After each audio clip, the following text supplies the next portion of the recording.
사도행전 12장 1절에서 5절 말씀 함께 교독하겠습니다. 그때 헤로드 왕이 손을 들어 교회 중에서 몇 사람을 해하려 하여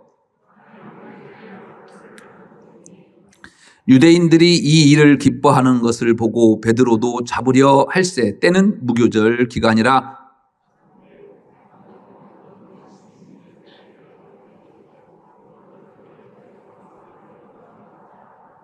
같이 봅니다. 이에 베드로는 옥에 갇혔고 교회는 그를 위하여 간절히 하나님께 기도하더라. 아멘. 세상은 힘 있는 자들이 약한 자들을 지배하는 철저한 약육강식의 세계지요. 2022년 초 러시아가 우크라이나를 침공했습니다. 전쟁에 대한 여러 가지 이야기를 하고 명분을 찾지만 힘 있는 러시아가 우크라이나를 제압하려고 하는 것이죠. 힘의 논리는요, 하나님의 방법이 아니에요. 하나님의 뜻이 아닙니다. 하나님의 뜻은 인간의 힘이 아니라 하나님의 섭리와 능력으로 이끌어 가시는 것입니다. 이것이요, 창조 질서예요. 그래서 저는 기도하고 있습니다. 러시아의 의도대로 되지 않기를 말이죠. 일부 몰지각한 사람들은 북한의 만행에 대해서 전쟁 불사하더라도 보복해야 한다 말합니다. 우리가 북한보다 못할 게 뭐가 있느냐라는 거죠. 그러나 힘의 논리는요, 하나님의 뜻이 아니기에 많은 부작용이 있어요. 하나님은 왜 노예했던 이스라엘 편을 드셨을까요? 애굽의 바로 왕 힘있고 또 능력있고 또 남부러울 것 없는 부유함에 있는 그 바로를 하나님 편으로 삼지 아니하시고 그 바로 밑에서 노예 생활하고 있는 이스라엘 백성들을 선택해서 하나님의 백성으로 만드셨을까요? 인간의 힘이 아니라 하나님이 세상을 이끌어 가심을요 보여주기 위함입니다. 힘으로 지배했던 강력한 나라들이 왜 망했습니까? 물론 저 북한에 있는 김씨 일가들은 아직도 건재하지요. 그러나 얼마나 갈까요? 로마도 망했습니다. 영국 제국도 망했습니다. 미국요? 중국요? 그들 여전히 힘으로 세계 질서를요 자기들이 좌지우지하려고 하는데 영원하지 않습니다. 왜냐하면 칼은 녹이 슬고요 부러지기 때문입니다. 문제는 이런 힘의 논리가요 한국 교회를 지배하고 있다는 데 있어요. 돈이 교회의 부흥을 좌우하는 것 같습니다. 은퇴했어도 돈 있는 대형교회 목사들은 어깨에 힘주고 뭐나 되는 듯 어슬렁거립니다. 한국 교회를 쥐락펴락합니다. 교인들은 이런 목사가 성공한 목사고 대단하다고 생각이 들지요. 여러분들 보시기에 저는 굉장히 초라하죠. 지가 뭐가 돼가지고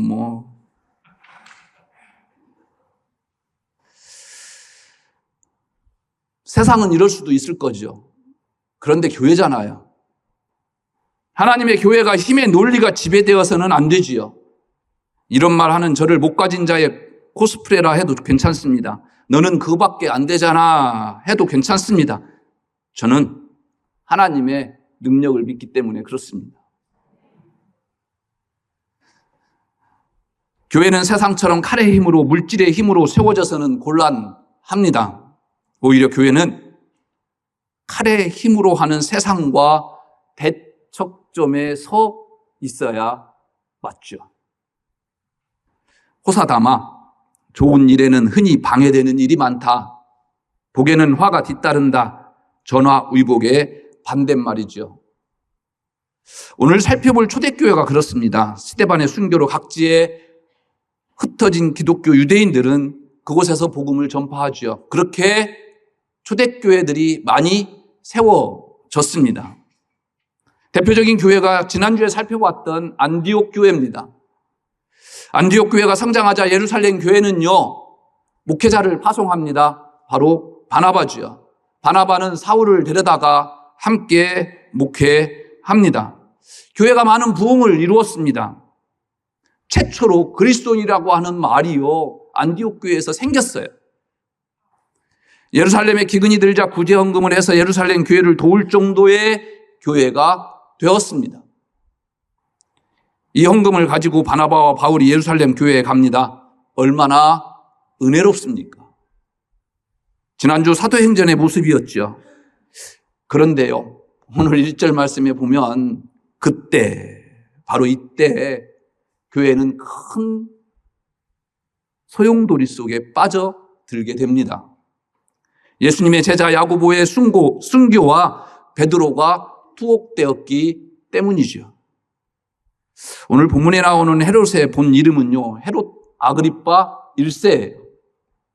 헤롯 대왕, 여러분들이 잘 알고 있는 그 왕의 손자이죠. 헤롯 가문에 대해서 언젠가 제가 자세히 여러분들에게 알려드려서 오늘 생략하겠습니다. 그는 할아버지 헤롯 대왕처럼 경박스럽고 사치스럽고 간교한 사람이었습니다. 그러나 유대인들의 호의를 얻기 위해서 노력했고 유대인들의 의식을 그나마 잘 엄격하게 지키는 사람이었죠. 그래서 유대 종교 지도자들과 두터운 신분을 갖고 있었습니다. 그들로부터 사도들에 대해서 예수에 대한 이야기가 전파되는 것에 대한 걱정거리와 불만을 분명히 들었을 것입니다. 헤롯도요, 기독교가 확장되는데 두려움이 있었습니다. 그렇지 않아도 예수가 죽은 이후 그를 믿는 사람들에게 이상한 기류가 감지됩니다. 자꾸 보여요. 기존과는 다른 새로운 그룹이 형성됩니다. 꼭 뭔가 일어날 것 같은 불길한 생각이 들었습니다. 그가 다스리는 구역 안에서 소동이 일어나서는 안 되지요. 곧바로 로마 군대가 투입됩니다. 그러면 헤롯의 정치적인 입장이요, 굉장히 힘들게 됩니다. 그래서 미리 힘으로 이런 흐름을 차단하고자 했습니다. 자신의 지지 기반이었던 유대주의자들의 환심을 사서 자신의 입지를 견고히 만들어야 합니다. 유대교 지도자들의 골칫거리였던 사도들을 본보기로 삼아서 처리하기에 좋은 찬스입니다. 그 결과 야고보를 죽이고요, 베드로가 투옥당하게 됩니다. 야고보를 살해하자 많은 유대 교도들은 좋아합니다. 이제 베드로마저도 죽이려고 감옥에 투옥시킵니다. 때마침 무교절, 즉 6월절 시작하는 기간이었습니다. 당장 죽이지 못하고 옥에 가두어 놓습니다. 헤롯이 베드로를 살해하기 계획한 전날 밤 베드로는 하나님께서 보낸 천사에 이끌려 감옥을 빠져나오지요. 예루살렘 교회 성도들은 찾아가 간절히 하나님 앞에 무릎 꿇고 기도했더라 누가는 기록하지요. 베드로가 마가 요한의 어머니 마리아의 집에서 기도 중에 있는 성도들을 찾아가 문을 두드립니다. 그때 한 여자아이가 로데라고 하는 그 여자아이가 베드로인 줄 확인하고 기도 중에 있는 성도들에게 베드로가 왔다 가르쳐 주지요. 그들은요, 그녀를 미쳤다고 합니다. 그를 본 것이 아니라 내가 그의 수호천사를 보았다라고 이야기하죠. 당시 유대인들은요, 각 사람마다 그 사람을 지키는 수호천사가 있다고 생각을 했습니다. 수호천사는 자신이 지키는 사람의 모양과 음성까지 똑같이 흉내낼 수 있고 그 사람 곁에서 늘 그를 지켜준다고 생각했습니다. 베드로가 그들을 찾아와서 자초지종을 이야기하게 되지요. 감옥에서 베드로가 사라져서 난립니다. 헤롯은 베드로를 지켰던 파수꾼들을 모두 죽이라 명령하고 가이사랴로 돌아가지요. 누가는 잠깐 헤롯과 시돈 사이에 정치적, 경제적으로 마찰이 있었던 것을 오늘 본문 이후에 보여주지요. 그래서 시돈 사람들은 헤롯의 침실을 맡은 블라스도라고 하는 인물을 통해서 헤롯 왕의 노여움을 풀어주려고 노력하는 모습을 보입니다. 헤롯이 연설을 할 때 이 시돈 사람들이요, 그 연설을 들으면서 저건 사람의 목소리가 아니라 신의 목소리다라고 이야기하면서 아부하고 헤롯을 칭송합니다. 이런 헤롯이요, 벼랑간 벌레에 먹혀 죽어요. 그리고 바나바와 사울은 안디옥으로 돌아옵니다. 오늘 제가 설교해야 할 12장의 대략 내용이 이렇습니다. 작년에 이 12장을 통해서 두 소리라고 하는 제목으로 여러분들에게 헤롯을 중심으로 해서 설교했던 기억이 나는데, 장로님 기억나세요? 1년 딱 됐는데 그것까지 기억하면 내가 어떻게 살아요? 라고 할지도 모르겠지만 저도 몰라요. 오늘 본문을 딱 늘 적어놓는데 겹치는 본문이길래 찾아봤더니 작년 8월에 제가 설교를 했더라고요. 야고보의 순교 이야기에 이어서 베드로의 신비한 구출 이야기를 여러분들 들으시면서 혹시 이런 생각은 안 해보셨나요? 하나님은 왜 야고보를 죽이고 베드로는 구해내셨는가? 5절에 보면 교회는 그를 위하여 하나님께 간절히 기도하였다 라는 말씀에 답을 찾곤 하죠. 그런데 말이죠, 정말 죄송해요. 야고보를 위해서 이 예루살렘 교회의 성도들은 기도 안 했을까요? 그를 위해 중보기도 하지 않아서 야고보가 죽었을까요? 교회가 베드로를 기억하고 간절히 기도하지 않았다고 한다면 야고보처럼 이 베드로도 순교를 당했을까요? 무엇이든지 다 하실 수 있는 분이 예수님이라고 하셨습니다. 그래서 베드로를 기적적으로 구해내셨어요. 그런데 왜 야고보는 허망하게 칼에 맞아 죽게 내버려 두셨을까? 알 수 없습니다. 야고보가 죽는 것보다 살아서 활동하는 것이 하나님 교회에 더 중요한 일 아닐까요? 왜 그런 선택을 하셨는지 저도 짐작이 가지 않아요. 그렇다면 우리가 짐작할 수 없는 일들을 하셨기 때문에 그 하나님이 안 계시는 걸까요? 오늘 여러분들에게 너무나도 많은 질문을 드리죠, 제가. 교회는 중보 기도가 두 사람의 운명을 가르는 결정적인 요인이었다고 말하는 것을 교훈으로서는 좋을지 모르겠습니다. 목사들의 설교거리로서는 아주 좋은 먹잇감이 될 수 있어요. 하지만 이런 생각은요, 상당히 위험할 수가 있습니다. 무엇보다도 이런 생각은요, 하나님의 절대 주권을 심하게 제한할 수 있다는 거예요. 하나님은 교회에 중보기도가 없어서 야고보를 순교당하게 내버려 둔 것도 아니고요, 중보기도 덕에 베드로를 구출 작전을 시행하신 것도 아니라는 말씀입니다. 그분은 절대 주권에 따라서 야고보와 베드로에게 다른 행동을 하신 것입니다. 그럼 하나님의 처사가 부당한 것 아닌가? 왜 야고보는 일찍 순교당하게 내버려 두고 베드로는 보호하여 주셨는가? 이것은 편애가 아닌가? 라고 생각할 수도 있겠지요. 이 말씀을 준비하면서 저는 요한복음 21장에 예수님과 베드로의 대화가 생각이 났습니다. 디베랴 호숫가에서 예수님께서 부활하신 다음에 베드로를 만나서 저녁 식사를 함께 나누지요. 그리고 베드로를 따로 불러서 가야바 관저에서 나를 부인했던 베드로를 만나시면서 그 아픈 마음을 담고 평생 살아야 할 베드로를 위로하시죠. 그리고 그 다음에 그가 미래에 어떻게 죽을 것인가 이렇게 예언하십니다. 내가 진실로 진실로 내게 이르노니 내가 젊어서 스스로 띠띠고 원하는 곳으로 다녔거니와 늙어서는 내 팔을 벌리리니 남이 내게 띠띠우고 원하지 아니하는 곳으로 데려가리라. 저자 요한은요, 복음서를 기록하면서 이 말씀이 그의 죽음에 대한 예언이었다라고 첨언을 하죠. 베드로는 당시에 무엇을 의미하는지 정확히 알지는 못했습니다. 그러나 불길한 생각이 들었음에 틀림이 없습니다. 베드로는 예수님께서 사랑하던 제자가 따라오는 것을 보고, 여기에서 요한복음에서는 예수님께서 사랑하던 제자, 예수님을 사랑하는 제자, 이런 말을 쓰는데요. 바로 이 사람이 누구냐면 요한이에요. 사도 요한을 자기가 이 책을 썼기 때문에 자기 이름을 직접 거론할 수 없으니까 그렇게 이야기하는데요. 그 요한이 따라오는 것을 보고 베드로가 이렇게 묻지요. 주님, 그럼 이 사람은 어떻게 되는 겁니까? 자기가 그렇게 죽는다고 이야기하니까 그러면 예수님께서 사랑하는 저 요한은 어떻게 될지를 묻습니다. 예수님께서 그 제자를 특별히 아끼셨으니까 그 미래에 대해서 어떤 계획을 갖고 싶었는지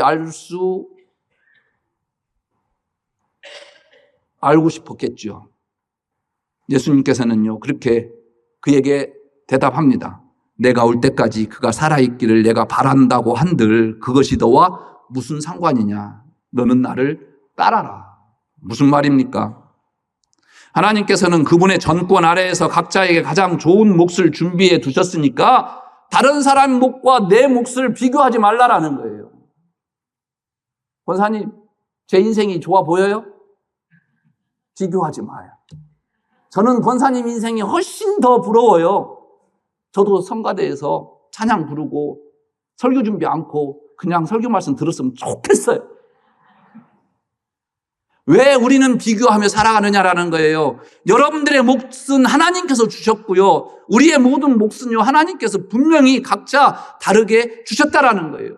그 몫에 대해서 감사하면서 살아가면 그뿐이다라는 이야기입니다. 우리의 시각에서는 다른 사람의 몫이 내 몫보다 더 크고 좋아 보일지 모릅니다. 하지만 하나님의 시각에서는 그렇지 않다라는 겁니다.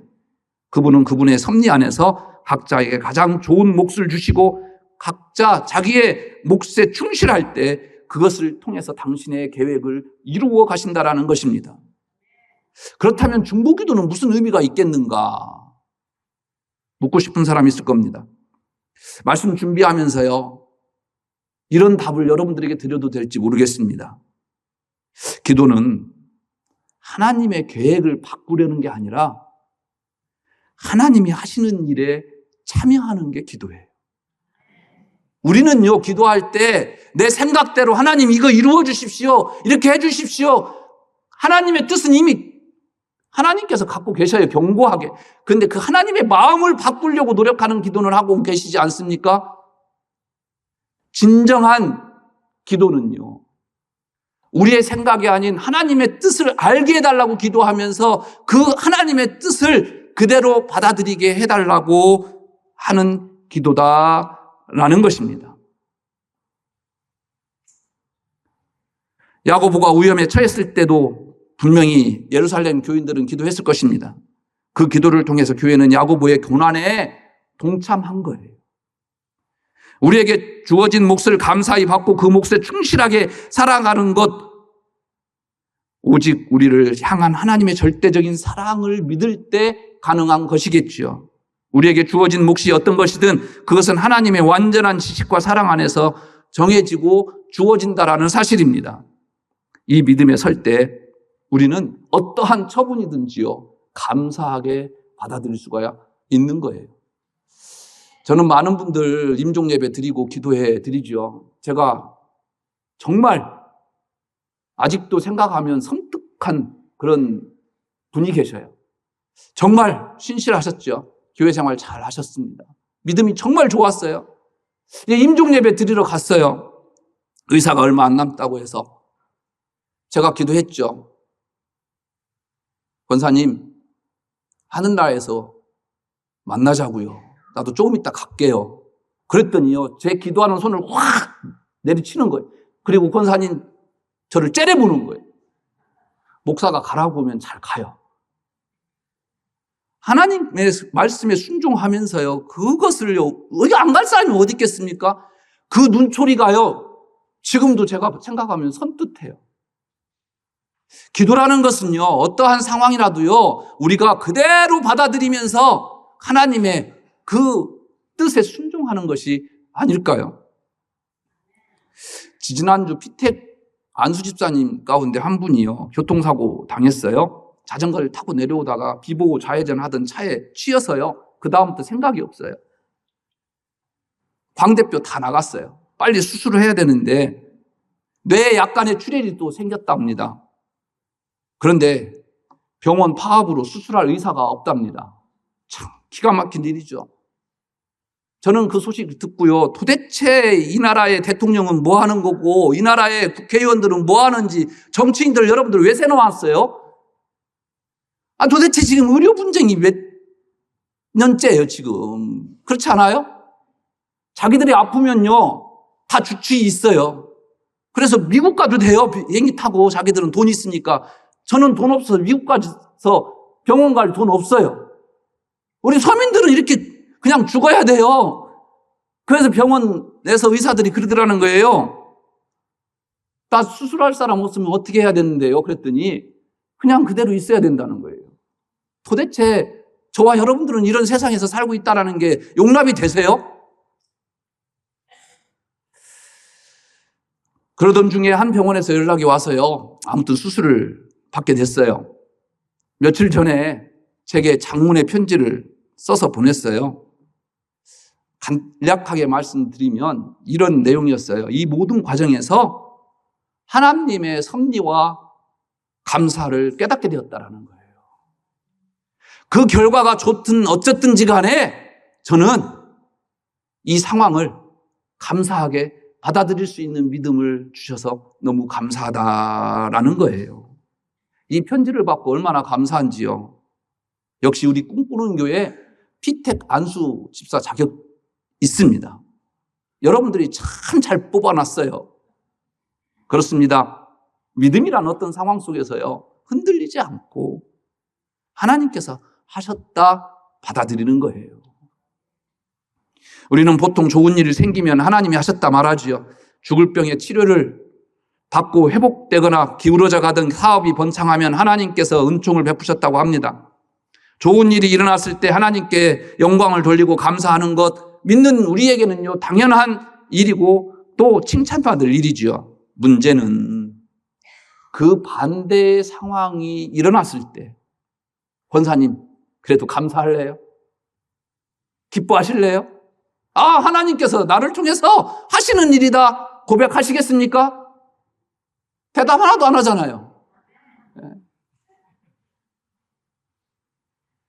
하나님의 절대 주권을 인정한다면 마땅히 그래야지요. 하지만 실제로 그렇게 반응하기가 쉽지 않지요. 더 많은 사람들은요, 하나님의 무응답에 실망해요. 분노하기도 하고 하나님은 없다면서 믿음을 떠나기도 합니다. 우리에게 일어나는 일들을 기준으로 하나님의 존재와 사랑을 평가하는 것을요, 당연하게 여긴다라는 거죠. 우리에게 좋은 일만 일어나게 할 의무가 하나님에게 있는 것처럼 그렇게 하나님을 만들어 가지는 않습니까? 우리는요, 전무예요. 그런데 하나님은 전부입니다. 그분은 무한대고요, 우리는 무한소입니다. 그래서 그분은요, 우리를 그분의 마음대로 처분할 수 있어요. 그분의 처사에 대해서 부당 운운하는 것이야말로 부당한 일이죠. 다만 우리는 그분의 처분을 받아들일 뿐입니다. 멋진 기도가 있어서요, 여러분들에게 소개하고 마치려고 합니다. 존 웨슬리의 언약의 기도입니다. 우리 다 함께 여러분들의 기도처럼 함께 읽고 마쳤으면 좋겠습니다. 함께 읽겠습니다. 저는 더 이상 저 자신의 것이 아니라 주님의 것입니다. 주님께서 원하시는 일에 저를 쓰시고 주님께서 원하시는 사람들에게 저를 보내소서. 저를 일하게도 하시고 저를 고난에 처하기도 하소서. 저를 쓰시고 싶으시면 쓰시고 버리고 싶으시면 버리소서. 주님을 위해서라면 높이셔도 좋고 낮추셔도 좋습니다. 가득 차게도 하시고 텅 비게도 하소서. 모든 것을 가지게도 하시고 모든 것을 놓게도 하소서. 조건 없이 온 마음으로 모든 것을 주님의 뜻에 맡깁니다. 영광스럽고 복되신 하나님, 성부, 성자, 그리고 성령이시여, 주님은 저의 소유이며 저는 주님의 소유입니다. 그렇게 되게 하소서. 지금 이 땅에서 맺는 이 언약이 하늘에서도 확증되게 하소서. 아멘. 기도하겠습니다.